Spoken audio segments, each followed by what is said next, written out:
നിങ്ങളെല്ലാവരും കുഴിയാനേനെ കണ്ടിട്ടുണ്ടോ? ഇല്ലെങ്കിൽ ബാ നമുക്കിന്ന് കുഴിയാനേനെ പിടിക്കാൻ പോയാലോ? രസമുള്ള പരിപാടിയാണ്. ദേ ഇതാണ് കേട്ടോ കുഴിയാന ഇരിക്കണ ഈ ചെറിയ ചെറിയ ഇതിൻ്റെ അകത്തെ കൂടെ. ഞാൻ പണ്ട് കുറേ മുന്നേ ചെറുപ്പത്തിൽ പിടിച്ചേക്കണേ കേട്ടോ. ഇപ്പോൾ കുറേ ആയിട്ട് ഇങ്ങനത്തെ സാധനങ്ങളൊന്നും കാണാറില്ലായിരുന്നു. അപ്പം ഞാനിങ്ങനെ നടന്നു വരുന്ന വഴി കണ്ടപ്പോൾ ഞാൻ ഓടിപ്പോയി ഫോൺ എടുത്തുകൊണ്ട് വന്നിയാ വീഡിയോ എടുത്ത് നിങ്ങൾക്ക് കൂടി കാണിച്ചു തരാമെന്ന് കരുതി. എല്ലാവരും ഒന്നും കണ്ടിട്ടുണ്ടാവില്ല. ഇപ്പോഴുള്ള പിള്ളേരൊക്കെ കാണാനുള്ള ചാൻസ് ഭയങ്കര കുറവാണ്. അപ്പോൾ ജസ്റ്റ് ഇതൊക്കെ ഒന്ന് കണ്ടു നോക്കട്ടെ എന്ന് വിചാരിച്ച് ചുമ്മാ എടുത്തിയാ. അപ്പോൾ ദേ ഇതാണ് കുഴിയാന എന്ന് പറയുന്ന സാധനം കേട്ടോ.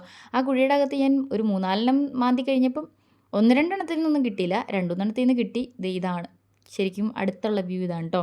ഈ സംഭവം ഇങ്ങനെ ബാക്കോട്ട് ഇങ്ങനെ പോയിക്കൊണ്ടിരിക്കുള്ളൂ. കണ്ടോ ദേ ഈ വീഡിയോയിൽ കറക്റ്റായിട്ട് കാണാൻ പറ്റും.